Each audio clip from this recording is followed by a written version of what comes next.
Constructing your life is about much more than just building a bank account. Each week, join real estate entrepreneur and mindset coach Austin Linney as he interviews guests who are constructing their dream lives and impacting the world around them on a daily basis. If you're an entrepreneur or wanting to start a business, or you just want to hear motivating stories of how others have overcome the odds, you are in the right place. And now for your host, Austin Linney.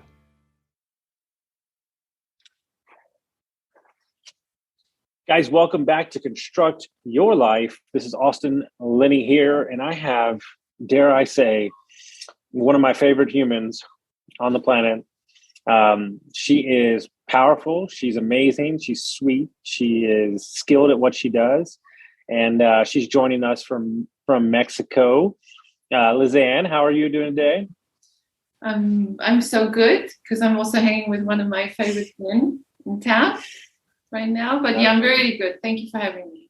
So great. You got it.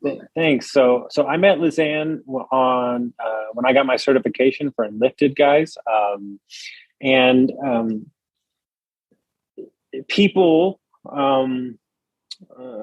when you're new to something, when you are starting a new business, there are certain people that say something or leave a comment with you. And, you know, she commented on my coaching a couple of times, and it's just statements that I've read over and over again if I'm ever in a bad place. And I can't thank her enough for that. But,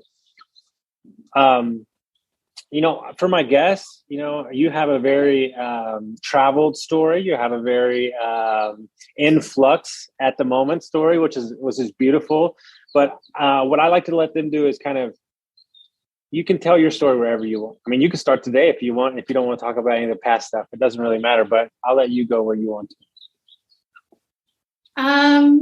Well, firstly, just like thanks for having me, and I mean that from the bottom of my heart, because I think when we do this self work and self-development work, we always feel that sometimes we're doing it from a place of that we need to do more, and that, you know, we're still going somewhere and we're still having to fix that, or we need to like refine that, or, you know, this needs a little bit more and that needs a little bit less of it. And I'm happy to just tell you that, yeah, I'm a 10-year decade tennis player from the age of 10 to 20. And I met failure very quickly on in my life when I fucked up my scholarship. I hope you don't mind me saying swearing.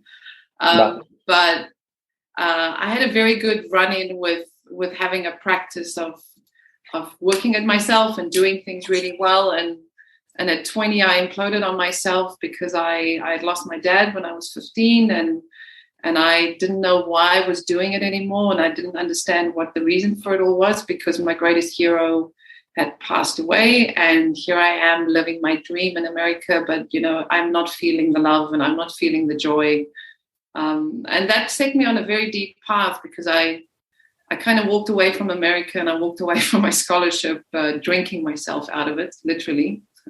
Mm-hmm. And I kind of got back to South Africa, and I started my second love of my life, which was food and hospitality and wanting to be a chef. So if I wasn't going to be a superstar tennis player, I was going to be a chef, and I was going to cook. And that set 10 years into the second decade of my life, but also doing what I love. But I think I was going through an incredible amount of understanding what had just happened, you know, that I've just lost something I really love, and it's not just my father, but it's something that I love doing, and I'm not quite sure how I'm ever going to get back at feeling that good about doing something again, and how am I ever going to be the best again and show everybody that I am the best. And I think we're all so ingrained in our 20s, in our first career, in our first ambitions, that I want to be the best, I want to do well, and I want to like really kick ass. And I had to kind of make sense of that during my 20s. And so, yeah, when I was 29, I stopped the food industry and I stopped the hospitality, but I had an incredible amount of love for people. And I went on a sabbatical, and I took 2 years off. And in that path, I would say, Austin, I'd finally given myself the permission to say that I don't know, and that I'm not sure. And why am I doing this? And I think that place of not having the ambition and not having the drive and not having the arrogance to think that I'm in charge was an incredible, revealing time to just pull back and take those 2 years off. I'd gone back to my mom. Financially, I was in a very difficult situation at that point because I was just working and partying just as hard in the hospitality industry. If you've been in the hospitality industry, you would know. And I lived the life very simple for those 2 years, and I went back to what I loved doing, which was wellness and fitness and my body, and I also realized in that 2 years that I was really, really in love with the human heart. And I was like, I have to go back and I have to find what I love doing, being close to people. And I just didn't know what that was and what that was going to be. And then, I started my yoga, which came into my life living in Thailand for 3 months, doing my first yoga class. And I was profoundly struck by the mechanics of the practice in terms of how it invokes the body and challenges the body. Because at that time, I had already done tennis and deadlifting and weightlifting and running. And I mean, it was something that was in me since I was 10. And yoga was something else. And it changed my life. I can literally say that yoga changed my life and healed my life, because at that time I could get back in my body, but something in it was about a dharma. Something about yoga is about selflessness and giving back. And I had felt very grateful that I took that sabbatical away from hospitality, because I was giving so much in hospitality, doing these trainings and sales teams and looking after customers. But I'd left hospitality because I was like, I cannot see myself putting down knives and forks and serving seared salmon for the rest of my life. And pouring glasses of Chardonnay that would be like, that's not me, right? And it was a beautiful thing, because yoga brought the humanness of connecting with people, and it also brought me back to me. And so, I mean, 32 now, I'm just over 40. This third decade of my life has been a profound place of staying very close to things that I deeply love, which is teaching and being a student and learning. And the retreats is a spiraling of me sharing that. It's a very deep part of me really appreciating humanness and being able to relate. So that's me. I don't know if that's a nutshell or if that's a long story, but when you and I met on Enlifted, it was Enlifted for me was such a beautiful thing, because yoga is a very embodiment of the body. So you, as a teacher, you teach the classes and people go and they leave, and they go back to where they come from, and you never really can have a good conversation about why people are coming to the mat and what's the story really on the mat. You can see the story in the body, but you can't have a very deep, intimate conversation. And that's why the retreats were also amazing for me, because I met my students. And I am meeting my students right now, and I'm having very deep conversations with them on retreat. And you and I on that cert, when we did Enlifted together, and when I was with you with the other guys, it holds true to that conversation, because the coaching side of it, the conversation side of it, the story work of why we share what we share in those stories and trying to refine ourselves is the part that I really loved about bringing Enlifted into my yoga and making the retreats about people's stories, because it is about our stories, So, love Enlifted, love yoga, and the two have been like two jewels in my life, because I can go back to the things I love, which is being in my body and practicing and sharing good things with good people. and having good stories to tell, because we all have a good story to tell. Yeah. So there's a part in that story, especially in America, we always have to have the answer, and we always have to be on to the next thing. So when I got divorced and separated right after COVID, I got in my car and I was driving to Austin from San Antonio, which is 70 miles north, and I wound up in the desert in California. And for like 3 weeks, I kept waiting to get a text message of like, I had to be somewhere, or I had to do this, and I had to do that. And I didn't have to do any of those things. And it made me realize how confined and who I thought I was. And it was almost like a rebirth of finding out who I was. And I was really upset that I had like enjoyed and traveled around for like 6 months and like spent some money. And then my coach was like, so let me get this straight. A guy that's worked 80 to 100 hours his whole life since he was 17 years old for 20 plus years took 6 months out of his life to be himself. How dare you? And then I kind of like calmed down. And I think that the bigger issue is, on a scale to relate it to anybody that's listening, is when was the last time that you were truly yourself? And I would venture to guess that most people don't even know that answer. No. And the part of that is really ringing realness and true right now for me, and that is that the permission we give ourselves to have space for ourselves. Because there's absolutely nothing wrong with having ambition, and there's nothing wrong at going after things.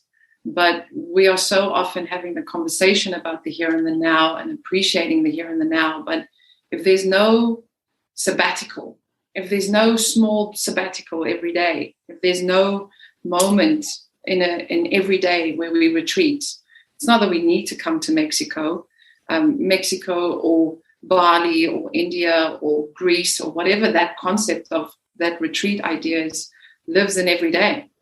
And have you got that? Have you got that moment of a sabbatical where you've retreated for a moment and sitting there and just saying, yeah, I've got space here just to check whether I am doing me. Is it all of me doing me, or is there some person that's paying the price because a half of the other person of me is at something, thinking that they need to become something and that they're always needing to go somewhere. And that, for me, especially with COVID as well, because it took this thing about teaching and coaching and us being there for our families and for our communities more than ever now, on a deeper level, saying, well, this is only going to be something that we're going to have to tie up on a far deeper level, making sure that we are going in the right direction and that we are taking care of our communities. But what's happening with numero uno?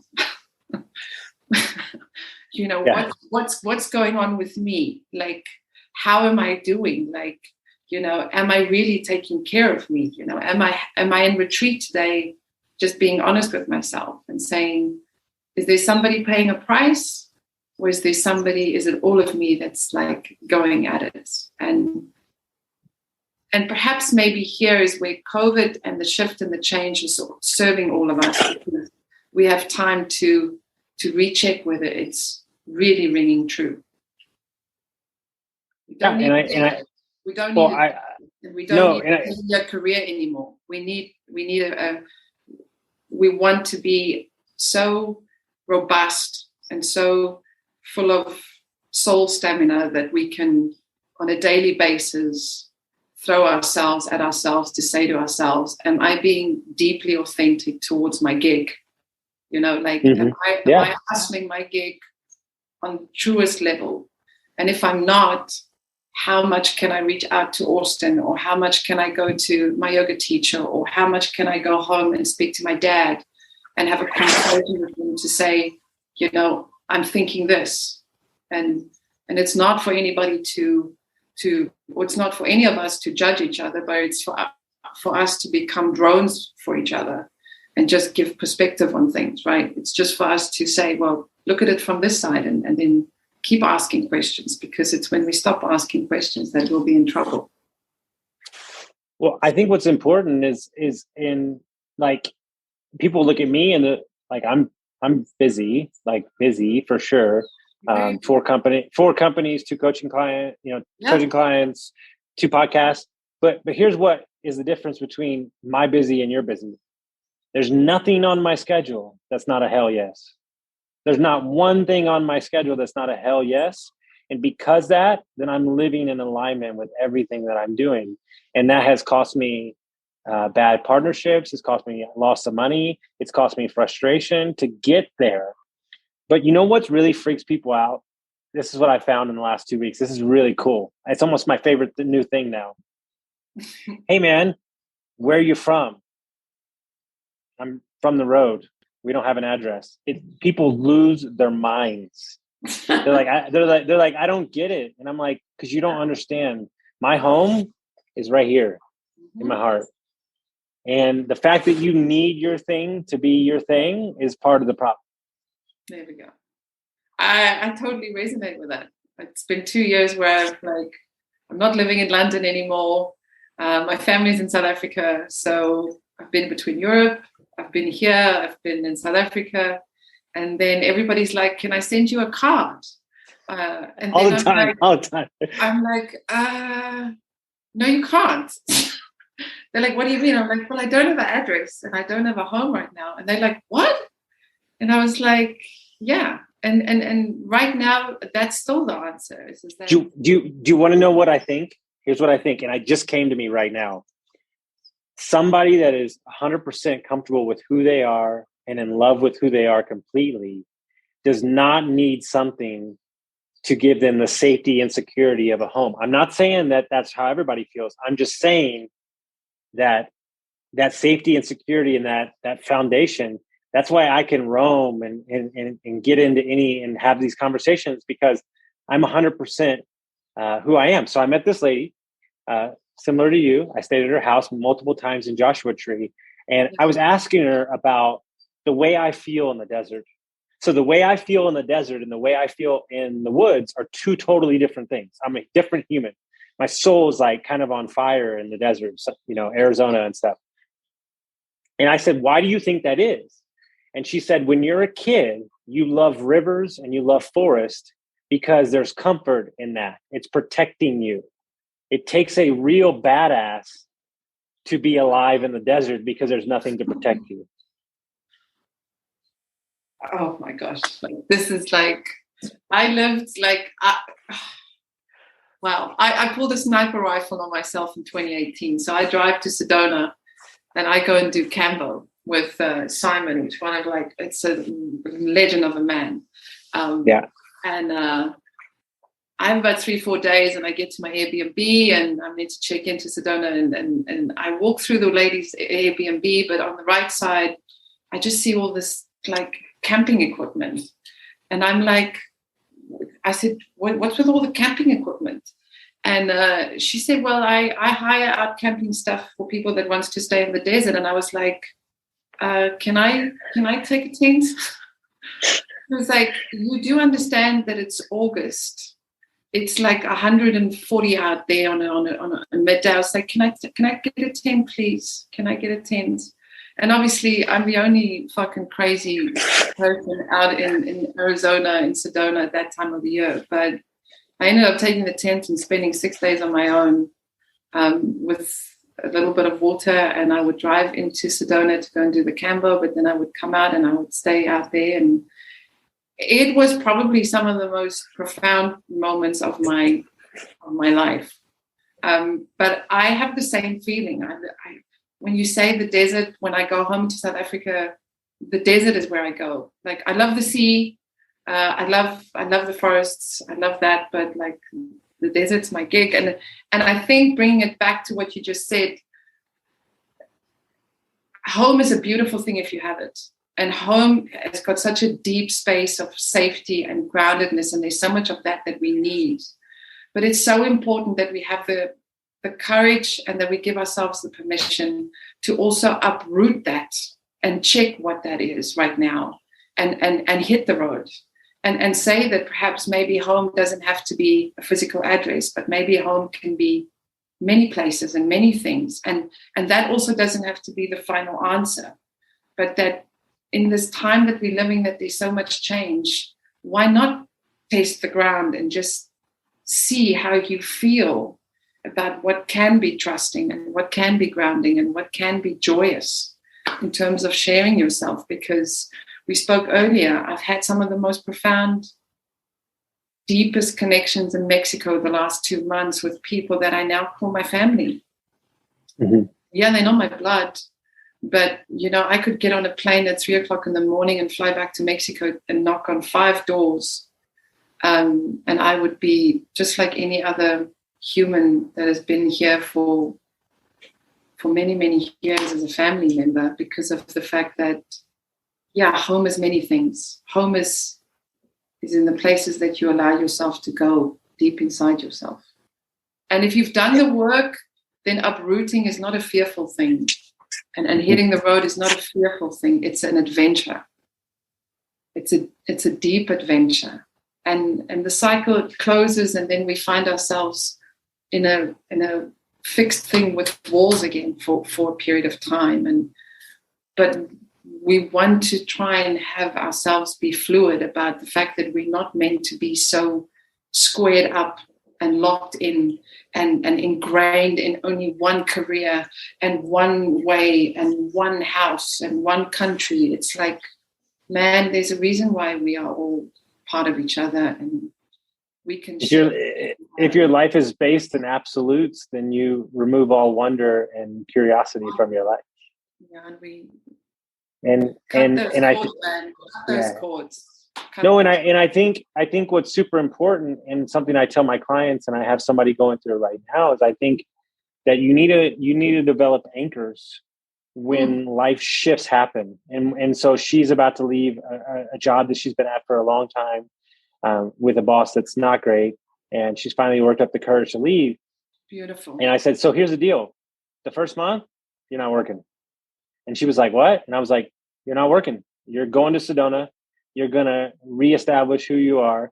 And she's like, I don't know that I can. I said, listen, if you go right back into work after all this, I was like, what's the point? You have to recenter who you are. And I think, I don't think enough people do that. Right. And so we just had a big life shift as well. And every time we have a big life shift, we go to Sedona and we sit here for a couple of days and we regroup, we recharge, and then we're ready to go out there again. And I think that is something that what's that? That's a home. And that's a home for you and your goal. That mirrors an aspect of your home, because Sedona becomes a very deep internal home where you go and take refuge to restore and recharge and plug in, and then you go at it again. And sorry, I interrupted you, but no, you're fine. You're 100%. But what's interesting, right, is I think on a deeper level, what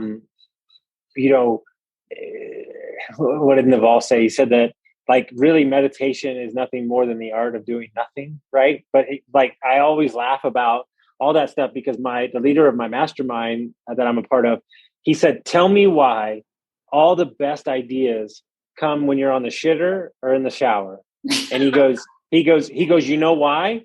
Because it's the only time in your entire fucking day where you don't have distractions coming at you 24/7. And it's enclosed space. You can think. And he's like, and think about that. Like, seriously, think about that, because I think that we're robbing the world of our gifts because we're not allowing enough creative space in our minds and with our time. Yeah.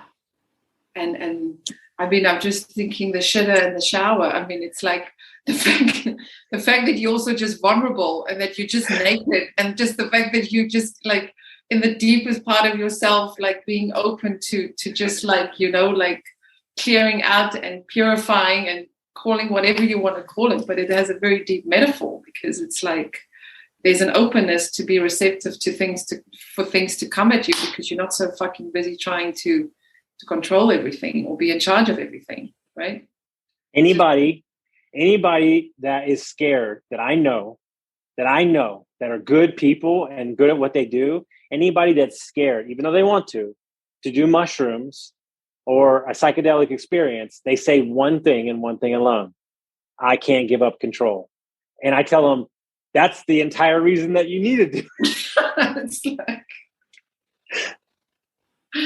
and I mean,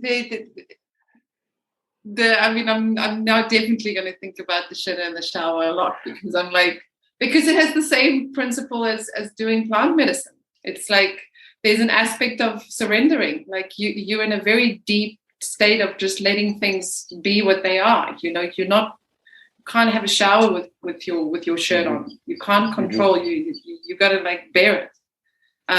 And plant medicine for me, when I did my healing through mushrooms, was exactly that. I had realized that somewhere in me, I was bypassing a vulnerability and an openness that I had learned to be so deeply in control of, in order to protect myself from not getting hurt, or not feeling that again, or not wanting to experience that again. Call it what you want, but the fear was big, and the control was the master of not allowing anything, you know. And so, yeah, I mean, if you're a controller, take a path down that lane. It's a beautiful journey, and I always the doctor that I did it with, he's a psychotherapist, and he's a shaman that has been working in the Amazon for 40 years. He's out in Switzerland, and he's half German, and basically he dressed as a bird. He was in a full Burning Man suit, dressed as a bird, with like golden bells on him the night that we did the mushrooms and the mushroom ceremony. And but tomorrow morning, when we do the talking circle and we're passing the stick, and we've got people's processes going through, and people are talking about the deepest wounds and deepest pains, I just remember him saying to me, he said to me, you're going to meet yourself in the most beautiful way, and you're going to meet yourself in the darkest way. And plant medicine helps and supports people that are on the path, that are especially into self-work, whether it's yoga or whether it's therapy. But the medicine is there to cut that energetic cord that we've blocked ourselves in, from not allowing ourselves to fully experience. And so therapy is to some degree good for the mind, and yoga to some degree is very good for the body, and the meditation. And then there is a reason why the plant medicine has been around for thousands of years as well, because it cuts the energy in the heart that's closed down so much, and it opens up the heart field again. So I resonate with that when you say, if you're the controller, take yourself down that path, because the medicine will really guide a very deep opening and healing for you. So, yeah. So to switch gears just a little bit, I think that I've noticed, especially in people in general, I would say that as a society, I think we're more open to things now than probably previous 10 years ago. I think that social norms are disappearing a little bit. And I bring that up to bring up this. I have trained for half Ironmans. I work out a lot. I've done endurance events. The hardest workout I've ever done, the most I've ever sweat, and the most sore I've ever been was Pilates. And it was Pilates in San Diego. And it was this hard Pilates. And even the teacher was like, I don't think you're going to be able to do it. And I was like, keep your mouth shut. I'll figure it out. And I was dying, right? And I say that to say yoga, right? And what I've noticed, because I just got a massage last night from one of the best I've ever had in Sedona. And he's like, no offense, but he's like, the masseuses that were doing this, he's like, I'm a real one, and I just messed you up. And like, he made me cry a couple times. But I'm noticing that for longevity of life and all that thing, I feel like people are, the woo-woo-ness of yoga is like kind of like going away, and it's more of like hey, this is just something really good for you, for your peace of mind, but also to just like stretch your body and stuff. Are you seeing more of an openness for people to jump into it than you've seen in the past? I think obviously social media over the last 5-6 years blew the lid off the yoga as a spiritual hoo-hoo kind of ha-ha thing in India, and only done by very few. And I mean, I think to some degree in California and places like New York, where yoga was pioneered in the West, it has been around for 30, 40 years. But the mainstream guy and yoga was not friends up until 3-4 years ago, for sure not. And I can certainly say that from teaching in London. It was a girls club thing, and it's not a girls club thing anymore. It's a human thing now.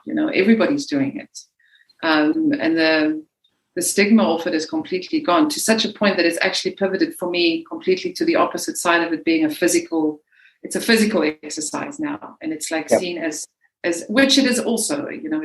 It is a physical thing. There's a mind, body, and spirit connection in the yoga aspect of practice. And the last 4 or 5 years, you've seen a massive, manifestation of it on a physical level, of it being an exercise that certainly benefits the body and keeping the body healthy and vibrant. And you talk about your energy speaking for itself because you're aligned with the things that you love doing. Yoga is one of those things that just, if you keep doing it, the body just keeps aligning in an energy field that just like it vibrates, that the energy is flowing in the body because it's regulating so much breath. So people have clocked that it's a breath regulator, it's a health regulator.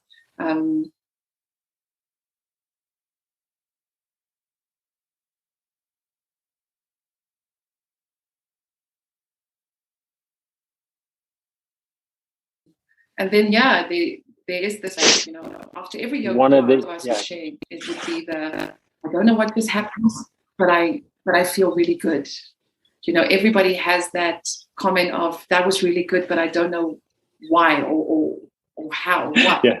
And it's that real subtle body. It's that subtle energy in our brain, and it's that subtle energy in our heart that's just received so much oxytocin, and there's a deep embodiment of ourselves that we resonate with, and that's definitely opened up spirituality, and have made the spiritual path of self-inquiry very attractive. So that's something I can see more of. That, sure. Yoga has certainly been a physical thing, but it's definitely made a lot of people more come after class and not just say, oh, what was that? It's like, look, I want to ask you about, I'm struggling with my depression. I am sitting into very difficult things right now, and I'm feeling like my heart and my solar plexus is like in a knot, and I don't know why. Okay. Well, now we're starting to go into the deeper parts of the mind and the body connection. And now we're starting to talk about the psychology of it, which that's all that yoga is. It's a shrink. It's a cool shrink. Because she opens your mind, and you start asking questions, and if the body's strong and you practice and the spine's got stamina, you want to get into the mind and ask the mind, why am I depressed?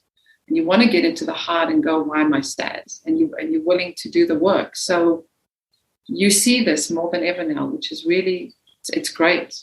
It's great that yoga has lifted that sense of not just physical health, but a real sense of human wellness. There's a real human wellness around yoga now, which is just beautiful, which is great. Yeah. And I would say that the number one thing that frustrates me is like, the way that people view health and working out and eating, like they're just, the information is so fucked up. Like, I go into a gym and I'm like, what is this, 1980? Get your shit together. Like, and it's this vanity metrics and this shit. And so like, one of the things I've noticed in my coaching, and I have a call with him right after this, is now I'm bringing Chase in with my coaching because he's my trainer now, because I need, like, all my entrepreneurs that I'm coaching, they're like, listen, business, we got that. We can do that. but I really need to dial in my health and make sure, like, I really see entrepreneurship now as like you're training. I train like an athlete, like a full-on athlete, because the better I am, the better I eat, the more I work out, the more I do these things, I can handle the emotional ups and downs of entrepreneurship. That's where the guys don't have it twisted. That's where you don't understand. And the ebbs and the flows of life. Because if you can understand that relationship, and even in my field where, you know, you're in the wellness industry and you're a yoga teacher and you're a coach and all of that, but and you see these yogis, and everybody is a yogi, but it's like everybody's sitting with their shit, and it's manifesting at the bottom, you know, like we've spoken about this trauma bonding thing where everybody is sitting in their story, but nobody ever gets past their story.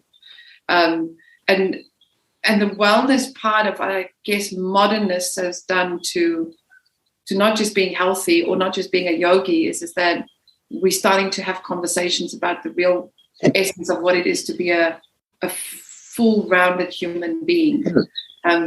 You from an entrepreneurial point, drawing back into your physical health and eating and training, but then also people in the wellness industry drawing out saying, I need to deal with my shit and project my shit. Just because I've read a couple of books and I went to a couple of trainings in India, and because I've got an Instagram profile that has, 20,000 likes, and don't get me started because I can don't even get me started, because here's the one thing I cannot fucking stand. Yeah. And I've had multiple conversations with amazing human beings. Your fucking art, I get it, but in order for you to eat and live, it's got to be a business too.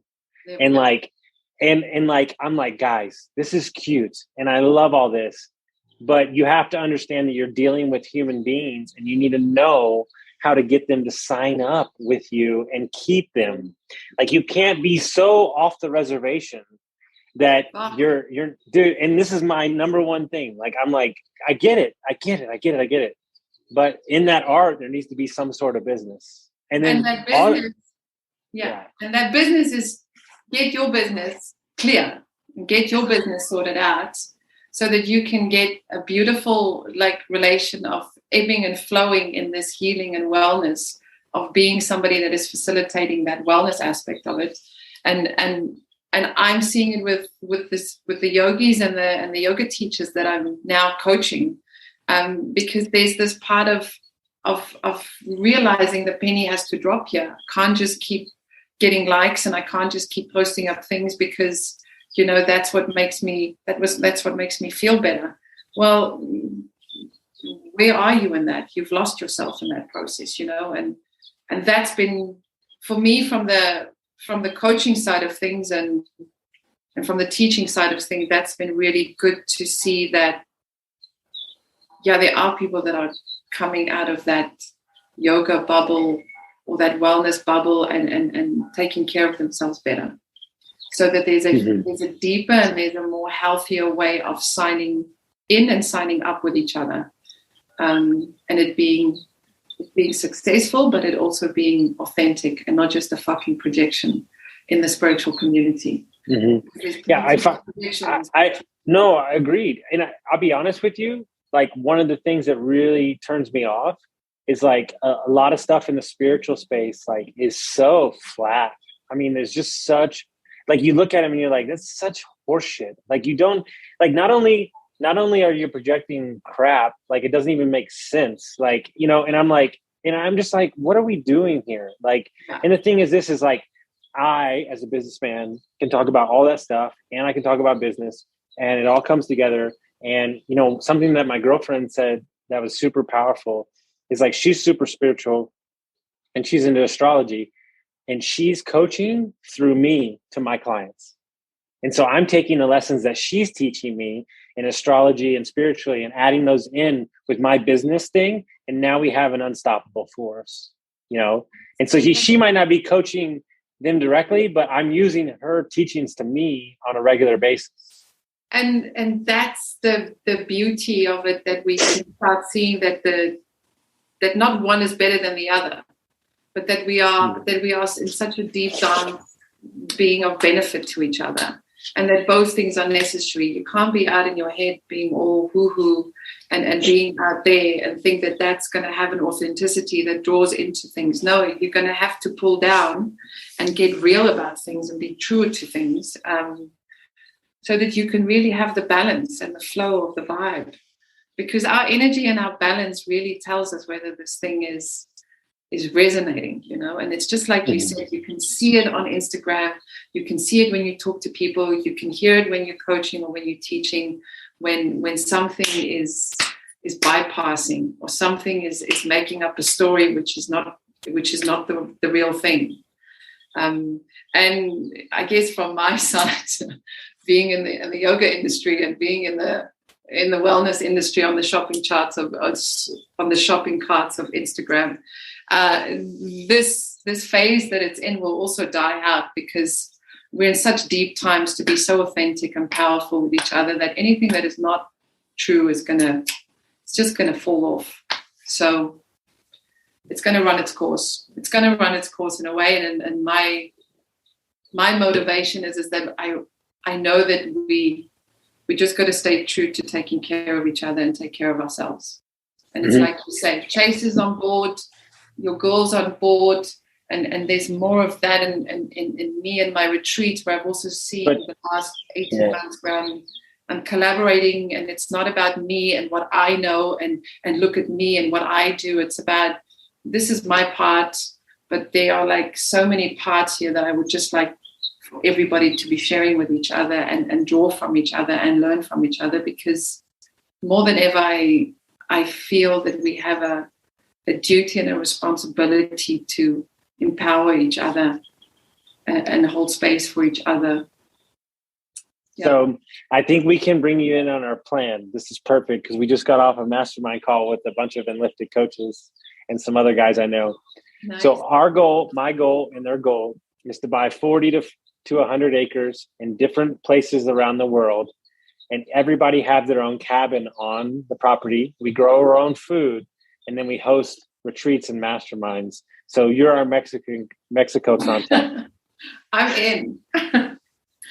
Yay! I'm trying. Dude, I'm telling you right now, like that community, that collective. I just got off. So long story short, we just created our own mastermind because all the guys were asking me who to join, and I was like, I'm just going to create my own. So we got like 7 high-level coaches that are all in different sectors that need different things. They want to learn real estate, or they need health, or and like I'm looking at that group and going, dude, there's not a thing that this group can't accomplish between this network. And I think that, one of my favorite quotes in the entire world is like, if you want to avoid competition, then just be authentically you, because nobody can be you. That's very beautiful, because there's this sharing and there's this empowerment rather than overpowering, right? Mm-hmm. Because that ambition, control, force, right? The thing, that stuff just like it overpower. Whereas it sounds amazing because it's an empowerment. It's an empowerment of everybody's deepest strengths and giving each other room to live at the best potential and doing good, which is like what we 100%. Want to do, right? We want to be the good and we want to do the good and we want to like infiltrate that good everywhere. So I love it. So if people want to find out about your yoga stuff, they want to follow you, how would they do that? You can find me on, I guess, Instagram is probably the most popular thing at the moment, just to connect with each other. I'm on there as Dakini Yogi. Do I have to spell that? No, you're fine. Good. It'll be in the show notes. Yeah, okay, great. And then, I have a website where the retreats have literally been launched over the next 2 weeks. And they are beautiful weeks of immersions that I'm doing with 2 other companies that I teach for, but I run my own very like sacred immersions this year, one in Mexico, one in Ibiza. I'm heading out to Goa. So if your bones are feeling like you want to get out and you want to come and spend a wonderful time with me, it's on my website. It's Power Yoga Retreats. And yeah, classes online, but it's all there. So once you hit the website, you'll see where you can find me, and you can always just come and hit me up on Instagram, and I'll be happy to have a conversation with you. So yeah, but wonderful. Thank you so much for having me. This has just been the best hour to see you, and I love what you're looking like. You look like you're in the bush, which you are, which is just so vivid. Like you. No, it's all good. It's like you look like a South African, because this is how I grew up with my. Oh, I didn't get to tell my story. I didn't get to tell my story. Okay, now I'm going to tell my South African story, and then we'll get out of here.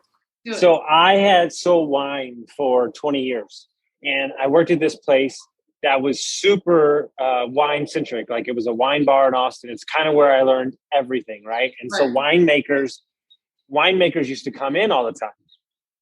We got the Napa guys that come in, and they're wearing their suits, and and we had Broadenhorst winemaker come in from South Africa, and he was crazy as fuck, and he was awesome as shit. He's fucking amazing, that man. He was telling the stories, and there's a lot of nerds in this group, like a lot of people that are like super detailed, and so he was like describing his perfect day, and he's like, so I'm out in the bush in the winery, and he's like, then I'll get off, done working. And he's like, then I slam a bottle of rosé, the entire bottle.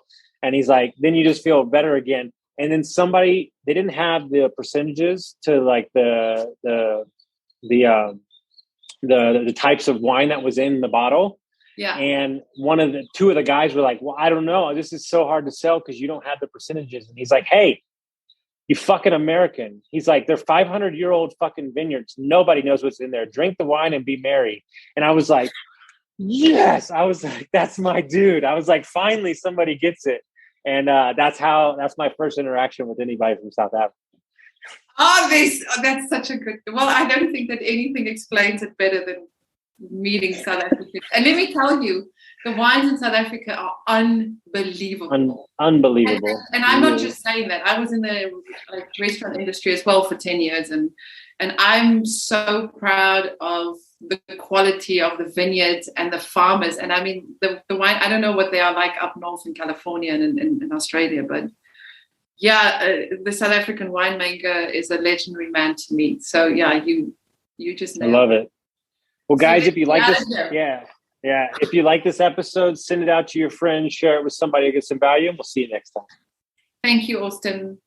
You're welcome. Big love.